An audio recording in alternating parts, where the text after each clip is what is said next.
Hello, everybody. Welcome to Investigating Female Aging Through Creative Practice, and in conversation between myself, Beverley Carruthers, Jane Woollatt, Rosy Martin, and Kay Goodridge. Thank you for joining us, and thank you to Crash for inviting us, and to London College of Communication for supporting this event. It's really exciting for us because when we first started making our work and working together around 4 years ago, we were inspired by Rosy and Kay's work. And later in 2018, we ran a conference actually in real life at Crash called Reinventing, Rethinking and Representing Menopause. And we met Rosy and Kay at that conference, and we discussed all those years ago, and we talked about working together. And here we are, delightfully. It's going to be a treat. It's going to be a real treat. So I'm really super excited about it. Just to let you know the way that the event's going to be kind of orchestrated. Jane and I will introduce the collaborative work that we've been working on called In Plain Sight Unseen, followed by a short discussion. And then Rosy Martin and Kay Goodridge will introduce their work, Outrageous Ages, followed by a discussion about that, and then a kind of more elongated in conversation. And we'll finish with Rosy and Kay's film called Donkey's Tale, and we'll finish with that. In Plain Sight Unseen is a collaborative project between Jane Woollatt and myself, investigating menopause.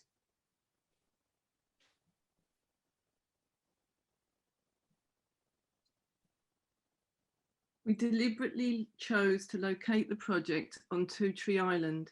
It is edged with gullies and cuts that empty and fill, echoing the fill and flow of menstruation.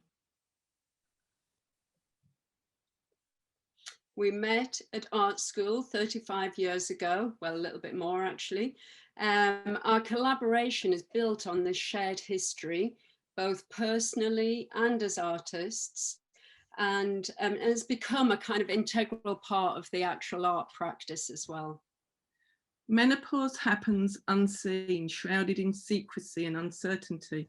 We asked a question: what if you knew when your last period was going to happen? What kind of ritual or ceremony would you create? Working together gave us permission to take artistic risks, things we would never do alone. We made costumes and props, and with the help of Andy Delaney, we made a short film. And we also made some text and image pieces to kind of think about in commemoration of our menstrual years. I'll just leave you to read them.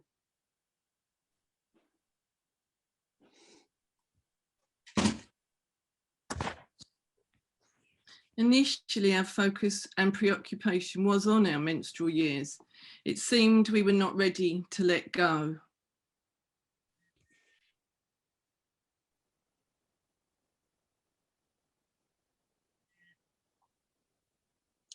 With our faces covered, we were anonymous, invisible, in plain sight, in a public space, something that reflects the change of identity during menopause. We have been searching for a shape or metaphor that fits menopause. We asked, what if Mother Nature is menopausal? How is she feeling? Is she grieving? Is she furious? Depleted of her riches, used up, she'd been treated badly, taken for granted, overlooked and exhausted. In response to this sense of loss, we made shrines and offerings. The island is a place of unique natural beauty. We walk and talk, dressing her, making small marks to highlight her charm and beauty.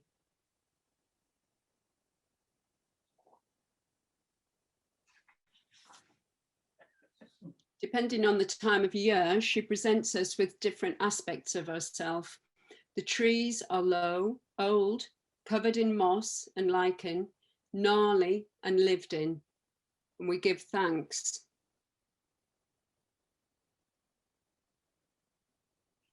Lamenting what has been lost, we wrote love letters to our womb and our mother within.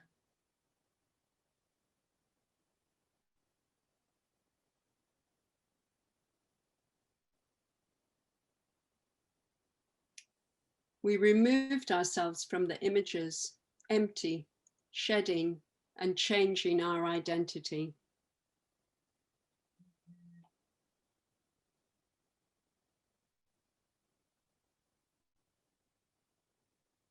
Older women in the past were often outcast, living on the margins, crones and witches, treated badly. Many suffered torture and persecution.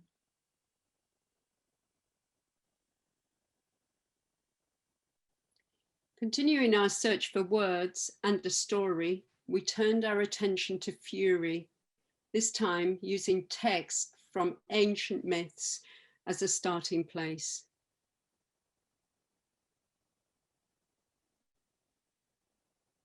We started to make the costumes more symbolic, deliberately referencing the goddess. Behind a mask is fun. We are in disguise. Dog walkers and passers-by are often curious and ask questions. Pushing limits, the tide had changed. We were surrounded by water. Spontaneously, we lay down. The costumes are heavy and filled with water, making it hard to breathe. We are becoming more accustomed to our renewed identity, more animated and confident. This was a lot of fun.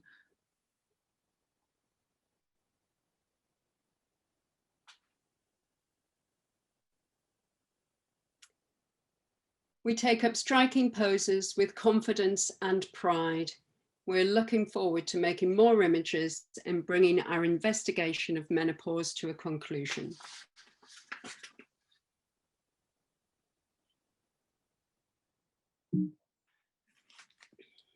So, yeah, we thought we'd have a bit of a discussion about that before we move on to Rosy and Kay kind of talking about their work. So over to you, Kay and Rosy. Any questions or any thoughts? Oh, I really like the first image that you showed, where you had on Teutry Island and you had the empty and the full. Yeah, the landscape. I absolutely love that. I think as a you don't need anything else to kind of show that. So Teutry Island is it's a very strange little edgeland place. It's not really particularly a beauty spot. It used to be a rubbish dump, and but it's got this real very interesting landscape with layers and layers and layers of silt, and it changes. It's sort of it's continuously changing actually. A number of times Beverley and I've been down there, and one day it will look one way, next day it's a completely different place. Did you always know you were going to use that place, or how did that happen? Oh, that's interesting. I actually think we probably did. I mean, we've been walking on there quite a lot before that, and Jane, you go there a lot, but I think it kind of felt like the right place to go to do it, didn't it? And I think we always felt that it was going to be in a public space because we definitely wanted it to be seen. We wanted to be seen. We felt like it was really super important that whatever we did, it was like in the public space. Teutry Island is just off the Essex coast in the Thames estuary, near Southend-on-Sea. the other thing with it is it's got its own kind of character. It's a little bit maverick and a little bit of a strange place. So it felt quite, in a way it felt daring, but it also had a sense of permission. You know, kind of odd things can go on there, so it's fine. In fact, actually, the images that are behind us, both me and Jane, are of Teutry Island as well. So to give some context. Yeah. I also love the playfulness of your work. That's something that appeals to me and Rosie, which we'll talk about afterwards. But I really love that, because it's a really serious subject, obviously, something really personal and deep, and yet you're able to play and to explore things in that sort of way. I think the play, yeah, it's interesting because it feels quite serious to us when we're, I don't know, when we're doing it, it's quite fun. I suppose we've taken it on as quite a serious endeavour, but it's interesting that what is shown is a kind of playfulness. It sometimes feels a bit courageous or a bit, I don't know, kind of mischievous, or I don't know, it's kind of, there's an element of dare about it. I don't know, yeah, but there is playful, definitely. Yeah. I was also interested how particularly it sort of developed to become more ritualistic as well. Yes, it's playful, but you're also playing with, as you say, myths and legends and archetypes. Yeah, Beverley and I've always, our own art practice has both referenced goddess and myths and legends and stuff. So they were one of the things that we kind of knew we were going to bring to the project, because it was, I suppose it's common ground for both of us. So it's somewhere where we knew we would meet. And yeah, kind of, I suppose that in a way it also feels like unfinished business. The goddess has been a little bit chucked to one side, it feels, so we're happy to bring her back. Yeah, and I think, you know, kind of just bringing her back into it, and I think it gave us, working together, definitely gave us confidence to be able to take those kind of risks and actually bring the goddess right into the costume as well. I think, you know, we became much more confident, you know, kind of thinking about how the costume, especially when we covered our heads, and how we became like the embodiment of some of these kind of Venus figurine shapes as well. So I think that all kind of fed into it a bit. Initially, we were very much ourselves in costumes. So it was like we were kind of there. I mean, there's a few photos. There's one whole session that we did where we really do look like very bad album covers. It's hysterical. You can see, I mean, we're trying so hard not to either look at the camera or, I don't know, we just look ridiculous. So we had to get away from, I suppose we had to sort of remove ourselves from the work, our own, we know where to look and what to do. We were so obviously posing. So once we covered our own heads, it's like we inhabited it, and we inhabited what we were doing, the emotion, or the, it's like we lived in it rather than tried to show it, which became then much more sort of, I suppose, pronounced.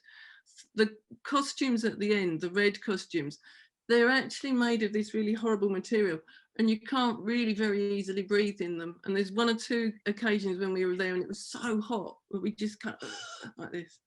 So yeah. That's quite interesting. It's almost as if you forced yourself to feel it. Oh my God, yeah. No, those costumes are weighty. Yeah.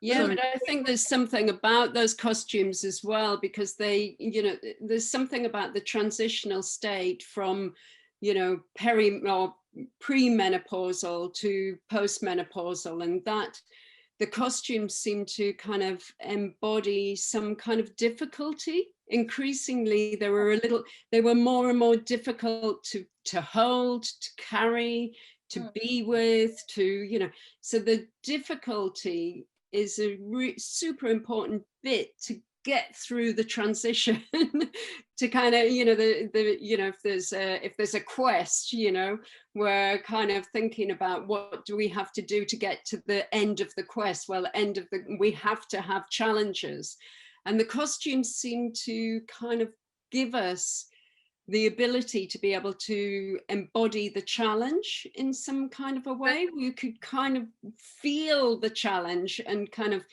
and engage with the challenge actually while we're making the work. Sometimes Beverley would say something kind of in passing, I don't know, you know, like, oh, I'd like them to have very long sleeves, or I want them to be bumpy or kind of uncomfortable to wear. And then I'd kind of be like, yes, okay, then I'm going to make the most difficult costumes to wear. And they're really, really long. They're ever so long. So we're actually standing on little chairs, which is the other thing, that when the tide came up, we were sort of above the tide. The tide had sort of come up around us, and then when we stepped down, we were deep in the water. So yeah, it was funny, definitely. I love that sense of shedding that you right at the end. That image, that was so beautiful and symbolic of that idea of becoming. Do you think it was about becoming somebody else, or you're sort of shedding your old skin, or you know? I'd like to think that's what that was about. Yeah, I think, I mean, it's interesting, you saying Rosie, about kind of archetypes and things. I think sometimes what we've been doing is, a lot of the time there's been very little planning. So there's a few things that we definitely bring each time. But a lot of it has been very much just what arises, the unconscious, and that idea of play. So we were looking at the mud, and we just threw the costumes into the mud, or there was a tree, so we sort of put them into. So some of the things we've sort of noticed with hindsight, and some of it, I guess, has been a bit more calculated or planned. But it's sort of about bringing lots of things with you, and then finding a lot of things when you're there. So it's like you can't. My sense of your work, and I feel very akin with it. I know the way Kay and I worked a bit like that as well. That you have this idea, because you've got to get the props and the stuff. You've got to gather something together. Yeah. But then often, what the best bits of the work are the things that happen by chance. Yeah. Or even the things when something goes wrong, in inverted commas. Yeah. Beverley said to us, right, those shots when we were in the water, Beverley said, "Shall we lie down?" And I was kind of like, oh my God, really? Are you sure? And then it's like, yeah, of course, why wouldn't we? So there was like, oh, you know, just straight into the water. But it was like, go on then. And I'm sure it's that sense of daring or sense of nudging each other that's just pushed some of the, you know, the sort of things that you do. And joy of collaboration, isn't it? That you're always kind of working together, but you also you wouldn't do something if that other person wasn't there. Yeah, absolutely. You give him permission. Permission.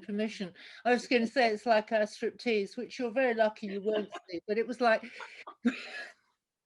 we were really kind of playing off one another and sort of taking risks, and then, oh, you did that, let's do this, you know. Yeah. I wouldn't do that. I mean, what the hell?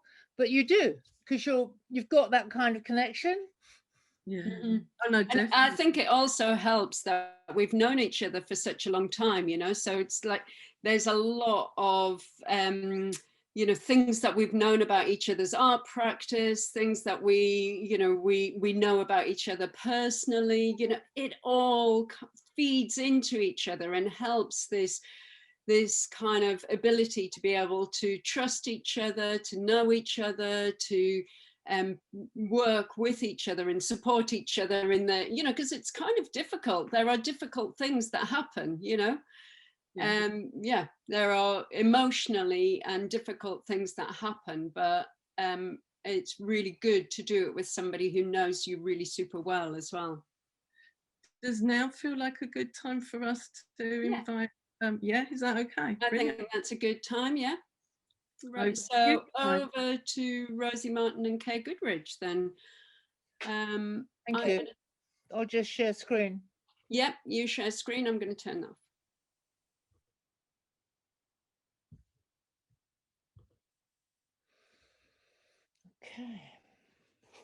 Okay. Yeah, here we go. Here we go. Outrageous ages. Rosy Martin and Kay Goodridge in collaboration. It was turning 50 that made me want to work on issues of aging, since I'd always used my own experience as a starting point in working in phototherapy since 1983 with Joe Spence. This practice always dealt with issues alongside exploring personal stories. It has a social, political, and cultural intention and resonance. And also by then I trained as a therapist. I met Rosy in 1998 at a Seeing the Light conference. I was inspired by Jo Spence in the early 80s after I'd heard her speaking about her work at Cambridge Darkroom, about her and her work on the family album. I'd read about her and Rosy's work about phototherapy, so I was really excited to meet Rosy as well. We both had backgrounds in counselling. That was an important part of our collaboration. Oh, sorry. Sorry.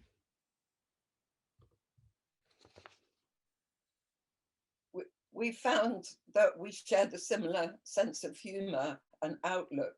And being in our 40s and 50s at that time, we were beginning to explore ideas connected to our own experiences of menopause and the ageing process.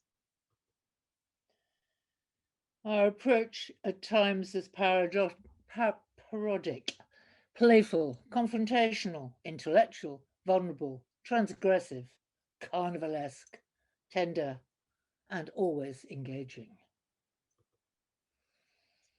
Our improvised studio became a place to confront our changing bodies, to even search out the ugly bits, the double chins or the crepey bosoms that we were expected to hide or to be ashamed of. We unashamedly photographed previously unexplored areas of our bodies, and by using double exposures, overlapped the images of so-called good and bad, uncovering contradictions and oppositional thoughts about our experiences as older women. As artists who use our own aging bodies, we question what it means for a woman to inhabit an aging, unstable body. Bodily anxieties such as flabby bellies, crepey bosoms, and triple chins became transformed into aesthetically gorgeous phrases, creating bodyscapes of flesh that bear traces of lives lived, breathing in and breathing out. Why is this Mr. Whippy-like body so unacceptable? This image even won a prize in a photography competition entitled, "What Does Obesity Mean to You?" Now that's a double-edged prize. This frieze of luscious images create a beautiful body as landscape, creating a series of double exposure images that represent the contradictions. For example, bellies are simultaneously disgusting and beautiful, attractive and repulsive. Images of the flesh of older women that finds itself out of control, unacceptable, yet sumptuous and delicious. This one really interested me because we were using double exposure, using slow shutter speed and a flash to get this effect in camera. Using film, I don't think you can do it with a digi. Anyway, what I saw in this was an image of my younger self. That's the out of focus red-haired bit, and the older me, the white grey-haired woman with the wrinkles. So this combination in one image I found fascinating.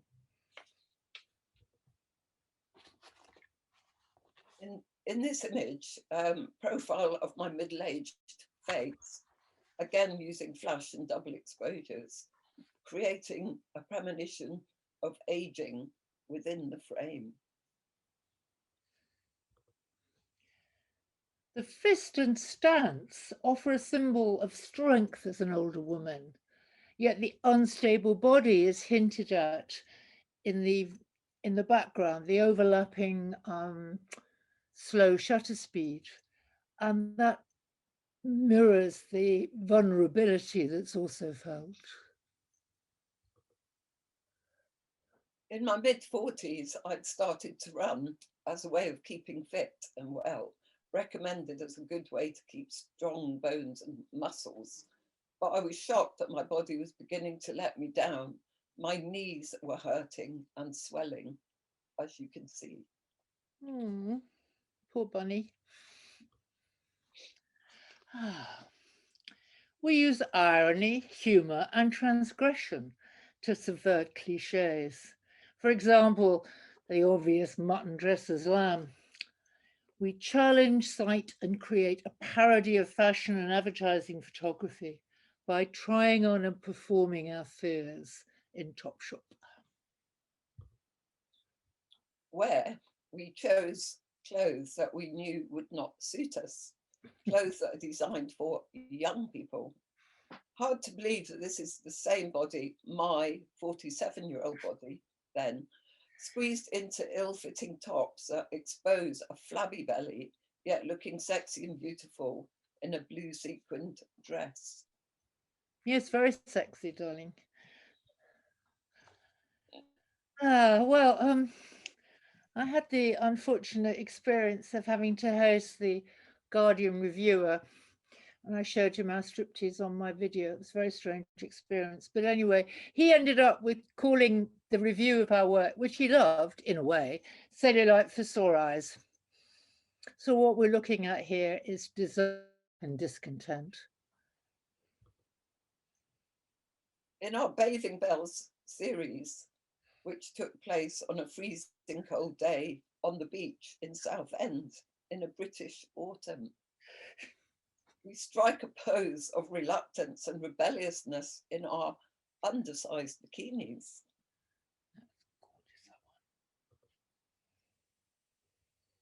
Work was clearly inspired by comic seaside postcards. And again, the sweet chance of life. We found this partially deflated ball on the beach. It was perfect prop.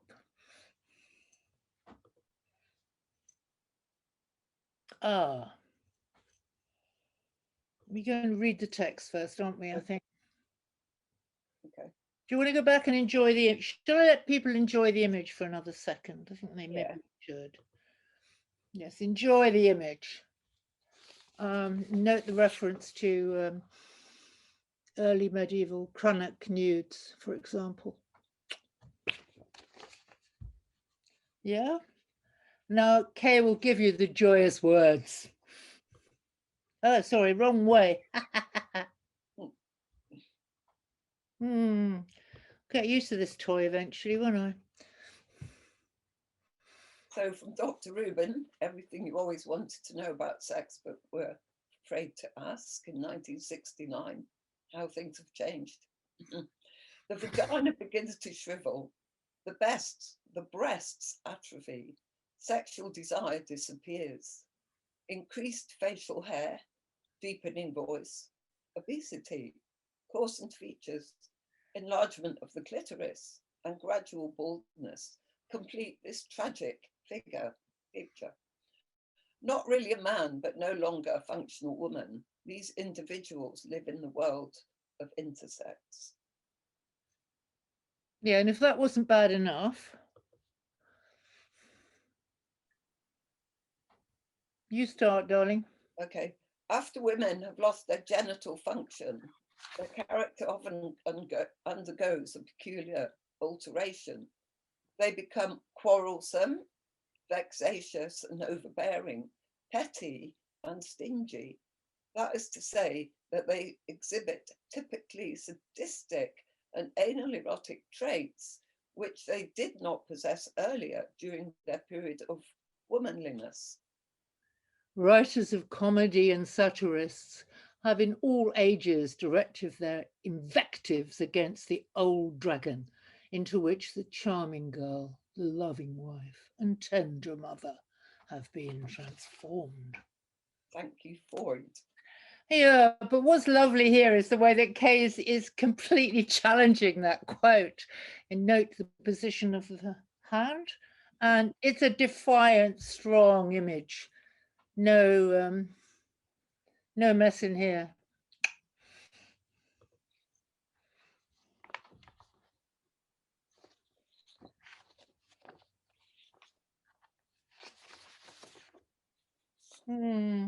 you, Rosy. Oh, do I do the irigiri? Oh, darling, irigiri.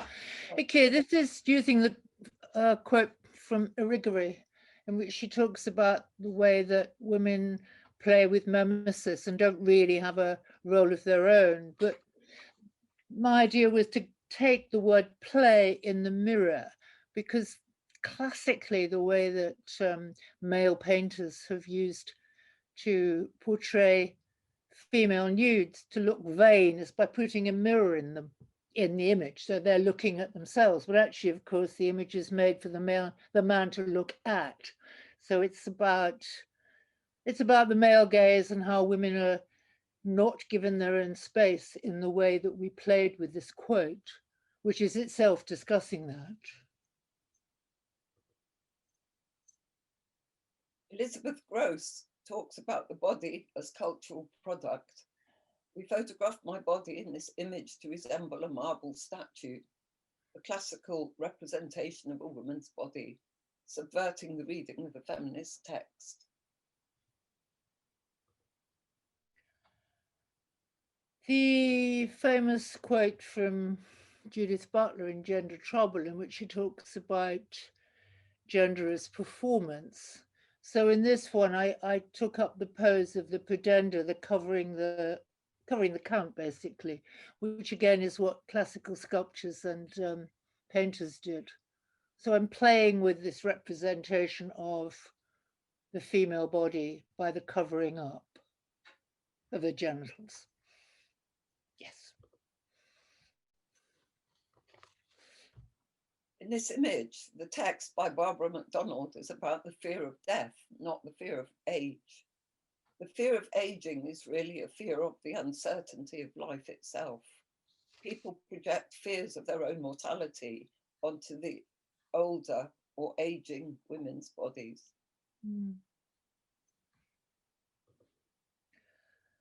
And here, Barbara Walker challenges some of these assumptions and talks about the threat posed by older women, maybe the evil eye captured in the magnifying glass, which is actually the eye from which the scales have fallen.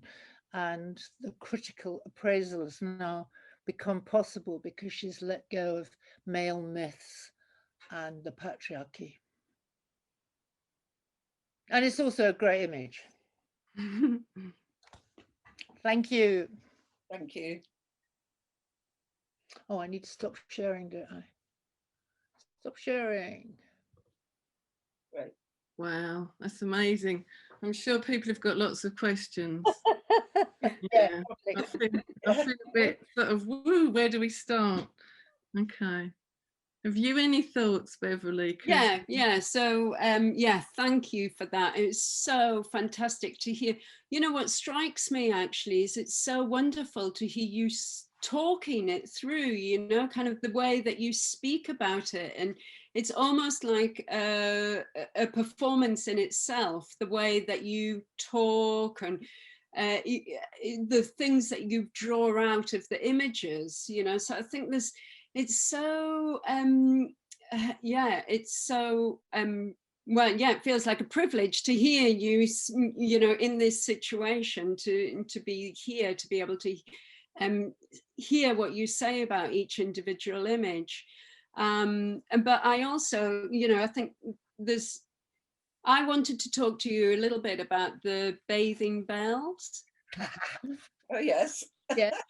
I mean, I just think the humor in that work is so fantastic. It's got this really lovely kind of sense of disquiet or something, you know, you that yeah, just, you know, thinking about what you're doing there and the kind of you talk about transgression when you're making that work, and I think, you know, the idea of you two lovely women going on to Southend Beach and, you know, with your bikinis on and making those images, I think there's something very kind of powerful and really celebratory, I think, in those images, but also really playful. And I suppose I'm getting round to the question. The question is, you know, I wonder how, because I ponder this quite a lot as well, because I wonder the role of playfulness in the as we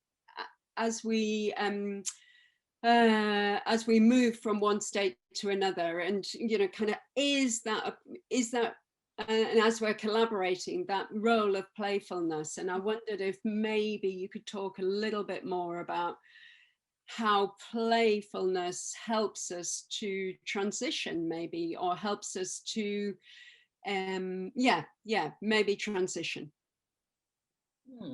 Well, certainly I think it's an important part of this collaborative practice, and the whole permission giving and the being with. And what you're not saying, of course, is how supportive we were and are to each other in terms of listening to each other's stories. Because, as we said at the beginning, this whole practice was based on a counselling frame. So we knew we were safe, and we trusted one another to do these things, and you couldn't do it otherwise. You really couldn't. And that's exactly what you were saying about your work as well, that you both knew each other really well on lots of different levels. Yeah. And Rosy and I hadn't known each other that long when we worked together, but we worked very intensely. Like, we talked and talked and talked and talked and listened to each other a lot. I mean, that's really crucial. You can talk till cows come home, but as long as the other person's listening. It almost sounds like, I suppose, like with counselling, you know, there's some given rules, isn't there, like confidentiality, things like that. But it sounds as if you set yourself some rules or givens, you know, kind of these things are sacred, and then within that you could play. And I guess, you know, that's maybe some of that for us goes on with the costumes or something. I'm not sure, but it's such revealing work. You know, you're so up close on your bodies, and then with the text, which is so I suppose I find the text quite, I guess one of the questions I wanted to ask you is, when you were doing this work, what other kind of works were there around you? Because I know at the moment there's still not a lot of work by women talking about aging, talking about menopause, or men. I'm not, but there just isn't a lot about this kind of subject matter. And I suppose I was wondering, I'm guessing that when you were doing this, there was even less, because it's not that much. You know. That's right, nothing. Well, this text on the bodywork is really original. I can't think of anyone else who'd done that. That really was a step. I mean, dressing up, yes, I suppose, you know, women do that. We love dressing up, but you don't make a point of showing your aging body to the world. That's the whole point. It's wrapped in notions of shame traditionally. And I suppose, yes, working with Jo, of course, she was showing her body to look at issues around the shame of cancer, for example, the shame of being an older woman. But I mean, really, I can't think of that many examples. I think at the time, Melanie Monchot had done that beautiful picture of her mum. Yeah, her mum, so not her. Not herself. No. But yeah, so maybe that's the point, that women were doing of somebody else, but we were actually doing it of ourselves, which is really important. Did it feel, was it quite thrilling? Because I think that's one of the things that Beverley and I get a sense of is, I mean, it sounds mad, because in a sense what we're doing is dressing up in these mad costumes in a very public place. But I'm guessing that there was quite a thrill in it for you, you know, kind of excitement. I think when you ever put yourself on the line, there is a thrill, because otherwise you can live your life in a very safe space. And if you know, I find that as an older woman, I'm still challenging myself. And Rosy and I seriously challenged ourselves and each other. I thought Rosy was really more outrageous than I was sometimes. And I think... how did you manage that tension? How did you... Were there points where you ever sort of went, do you know what, I'm just not going to do that? That's I don't know if I should say, but no, I mean, I'm going to say it anyway, but I really could not make myself look horrendous. Oh, it's so embarrassing to say that. But I really could not. And Rosy, you could. Yeah, well, I mean, I've got a good starting point. Yes, I think I almost celebrate it. I know it's bizarre, but it's like I never did any, all the stuff in the 70s about you mustn't show a woman's body, all that kind of right on feminist art practice stuff, so you have to use words, you can't use bodies anymore, and it was like, so I'd never shown my naked body until I was in my 50s, and Yeah. let's be brutal. I mean, obviously I had a better naked body when I was 20, but I didn't show it until I was 50. And now I'm working again on aging with Verity Worsted, and I'm actually doing work where I look disgustingly old. But that is the point. Yeah. New work is about what if you celebrated wrinkles? Well, I was thinking about something you said earlier about shame, and I was thinking about, the fact that menopause or aging does come with some, I suppose it challenges some of the things that maybe we've set about ourselves, kind of ideas about our own identity. And then we've got an opportunity, or at least that's how it felt to me with menopause, to kind of go, do you know what? I don't need these anymore. I can get rid of this. Yeah. So yeah, it's and also I think those shame sensations are so kind of deep down that you I think it's sometimes things surface. I suppose that's I wonder, kind of what things have surfaced for you guys making this stuff. It's a very personal question. You don't have to answer. Well, I think it was tricky. It was like when we showed the striptease work, and Kay had friends with teenage sons. Probably. Well, when they make comments, it was like, oh my God, and it was like, because you make the work together and you're playing and you're doing something, intellectual about older women's bodies. But then when friends, teenage sons see it, you think, what have I done? It's it all comes up again because we're very deeply we're taught to be ashamed, and it's there. And when I was doing the work, because I can't believe it was over 20 years ago, at the same time that I was menopausal, my daughter was pubescent. Oh yeah. And we were both as hormonal as hell, if you can imagine. And it was really difficult because she would also put me down quite a lot. And there's a famous quote: if you wore some lip liner, lost a bit of weight, and got a decent haircut, you'd look all right. And I've used it in a story that I've written, and that was what I was up against, and also with my partner's son. I remember, yeah. I remember for Beverley and I, when we started trying to kind of cut through some of those stereotypical kind of, and I think that was what I was quite struck by, well, not quite struck, but struck by your quotes, was that those quotes have seemed to sort of set such a I don't know, it's as if this is what an aging body is. It's like those those texts have become so concrete somehow. Because I remember when we were researching Beverley, do you remember we were kind of looking at stuff and all you saw were diagrammatic, kind of bits of bodies cut in half and yeah, I mean, the narrative around the aging body is really pretty negative, and and for anybody kind of looking even a little bit from the outside as a kind of younger person, you might look at all this narrative and you might be a bit fearful of it and a bit like, kind of terrified of what's going to happen to you, But actually, from my experience, in any case, I definitely felt, and I think that's the shedding of something. I definitely felt released from the shackles, in a way, the shackles of, kind of being fertile, of all of that.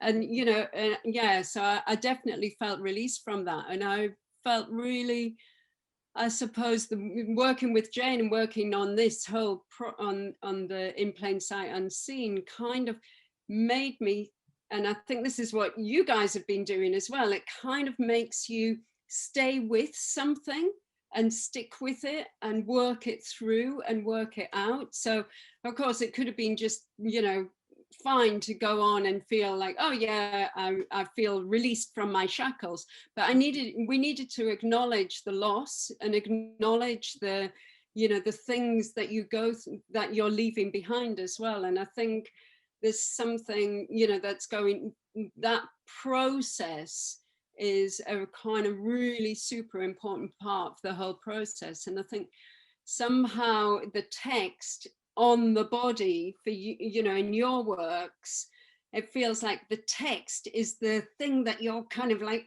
fighting against. You're going, you know, this is the, you know, the antagonism, the thing that is making you bring this massive call to arms or something, you know, this is the thing that you're fighting against. Things that brings up for me is when you talk about something that you're in opposition against, sometimes you end up almost looking as if you're celebrating it. Do you know what I mean? Because when something, say like the Freud quote, becomes the center, it's almost like you're saying, I mean, I know you're not, and it's that edge, isn't it? And I suppose it sort of then becomes about context, knowing who's made the work. You can't read you can't quite read the text, that's the point, and you only read the text where it hits the body. Yes, yeah. So the body answers back.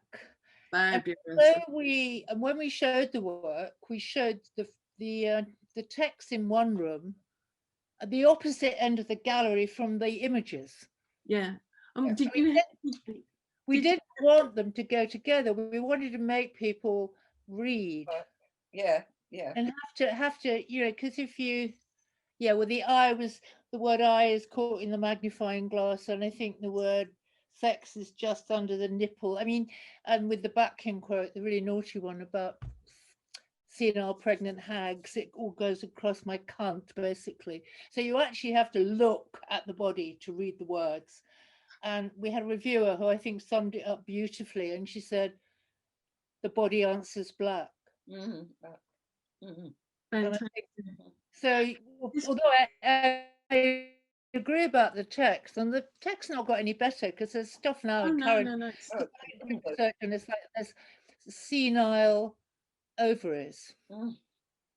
Oh my gosh, yeah, okay. In, you know, biological and sociological texts, and these are like written 5 years ago. I was also struck, you would have done these with roll film, won't you? Whereas Beverley and I, often we've done them without anyone behind the camera, and we're just doing it all digital. So then we'll kind of look at things after.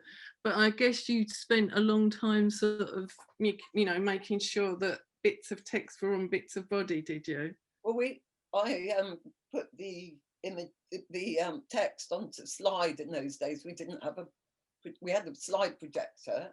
So it was really good, because some people asked if it was Photoshop, but it wasn't Photoshop, which is really important, because we had the words on our bodies, and obviously we could move. Rosie and I would get each other to move, so that we could get the text in exactly the right place. And we're using medium format black and white film and slide film, which sounds really old-fashioned now, but I think in a way that is part of the beauty of it, that it isn't digital.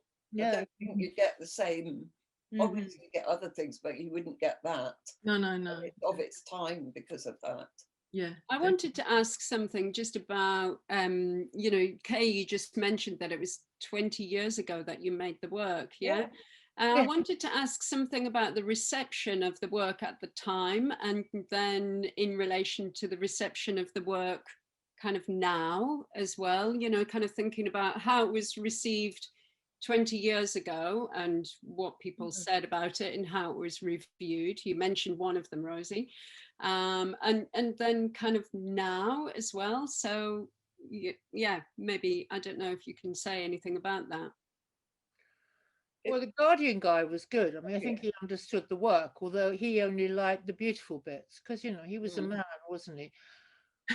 Sorry, I mean, he still had quite a male reading, so he said things like tendricles of hair on the breast and the cellulite thigh. So I mean, yeah, this is Pucker review in the Guardian, and it was deconstructing the body rather than looking at the work. But that was very good to get that review in that place, because getting a review in the Guardian, because the work was shown in the Lighthouse in Wolverhampton. It wasn't shown in a London gallery, and as I'm afraid we all know, things only get reviewed if you show in London galleries. It's true. We had a lot of positive response, but we haven't had enough opportunities to show it. And I personally really think the black and white should be shown life size. Yeah. Yeah, They're absolutely gorgeous. I thought I remember you saying that they were at Focal Point. Is that right? Yeah, that's hence the Southend shot. Yeah, I know the fact that that was quite. We've got lots of comments about that somewhere, but the one of the ones I remember was a woman saying, "Look, why are they wearing these clothes? There's perfectly suitable clothes for older women that they could afford." Didn't get it, but in a way I think that's quite good, because it was in a library. It obviously Southend Gallery is part of a library, so it means that lots of people are going to go there rather than just art punters. So I think that was actually very good. And also though about the performative aspect of it, because I know you were saying to us when we were kind of doing a little bit of preparation for this conversation, you were saying how you were in this absolutely tiny little, really disgusting little cubicle getting dressed. And I mean, I love the images, but the performance behind just sounds like such fun. Well, we went into Topshop. They stopped us using the large changing room. If you remember those. Remember those shops with those large changing rooms and lots of mirrors and lights. And lights, and I had a camera with the flash, incorporated. And, she said, no, you're not allowed to take pictures. Oh, fuck, that's our project gone out the window.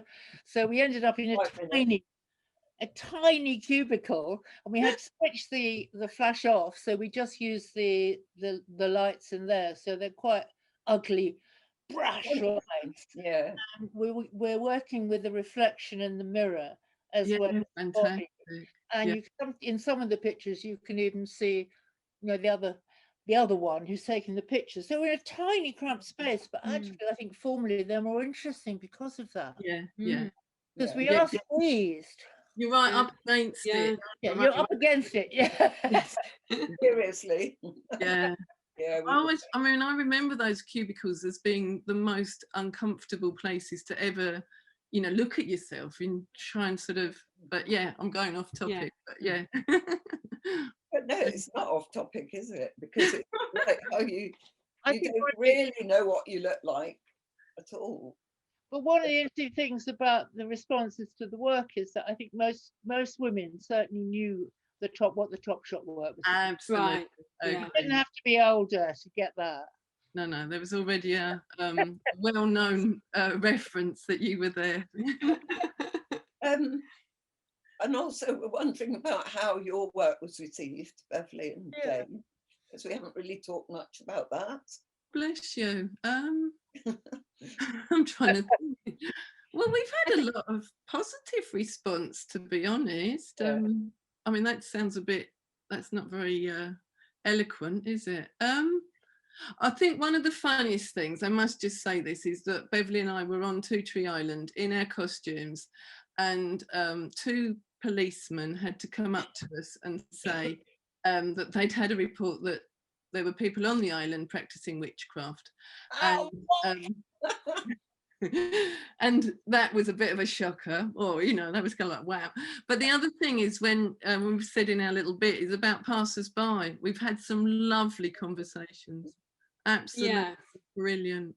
I mean, I think that's one of the really key bits of our work in a way, because I think you can't see that in the pictures, but we are actually on an island where people are walking by all the time, and so we've been accused of witchcraft, but we're also accused of sending a baby out to sea. Oh, God, yeah, Like, you know, we kind of had this thing, and we made this thing and put it out into the estuary, and somebody comes up and says, oh, I hope there's not a baby in there, and things, you know. So, but actually the beauty of that is the next bit of conversation that you have, where you say, oh no, we're actually making work about menopause.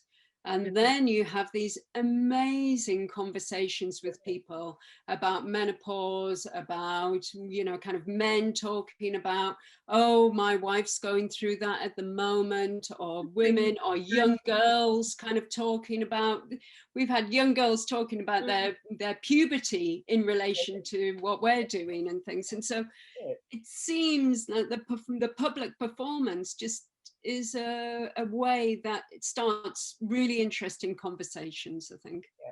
Have you ever recorded any of those? We did a residency and did a sort of public showing, and we did get a few, but not, I suppose they're recorded, they're obliquely recorded, so it's kind of things that are written, that kind of stuff.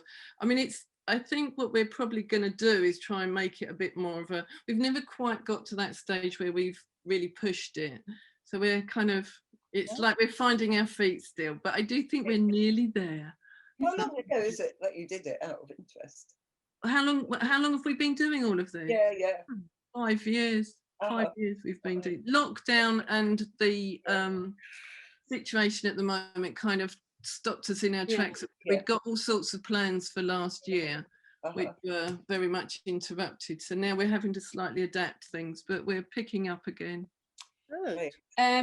Yeah, so we're coming to a close, actually. So yeah, shall we finish with your film, Rosie and Kay? I think it's such a wonderful, thoughtful film to finish on, and maybe, you know, I don't know, do you want to say anything about it before I put it on, or? I think it speaks for itself. Okay, right, I'm going to share the screen. Thank you, everybody. Okay, well, before we go, thank you so much, Rosie and Kay, and thanks, Jane, as well. And thank you, everybody, for being here. And it's been really a delight. And actually, next week, next Saturday, Jane and I are running a workshop. If you want to join us for that, that would be really brilliant. We'd love to see you there. Yeah, but I'm going to put this, I'll put this film on.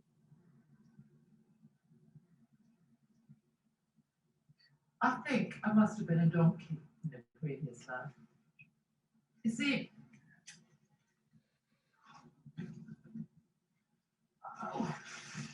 I've always got too much to carry. Now, when it comes to carrying too much, this comes in handy. Now, I tell you, people laugh at me, people scold me, people jeer, but this represents liberation. Now, this I tell you is a liberating object. When you've got too much to carry. Now, the thing about carrying stuff is you've got to feel the weight. You've got to really feel it, you know, in your shoulders and in your back when you're carrying stuff. I'm always carrying stuff. And there's another thing too, you know, if I haven't got enough weight,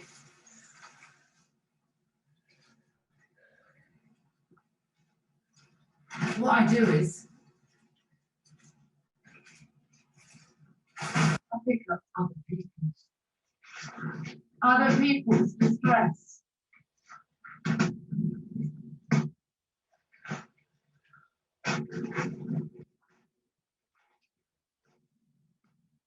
Other people's pain.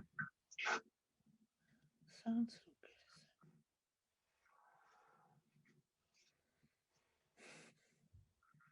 Other people's grief.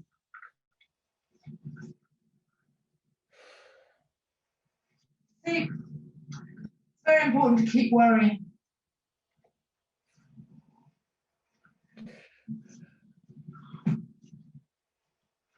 stop, you keep on worrying about other people, other people's concerns.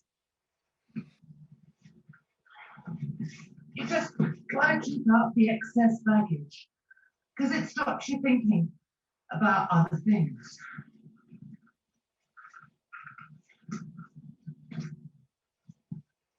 You see, the thing about all this excess baggage is it stops you having your own life.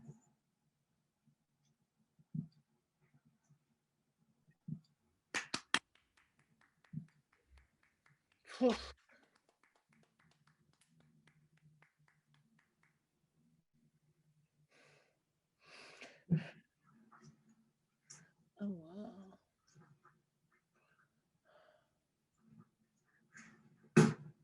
I think I must have been a donkey in a previous life. Thank you very much then.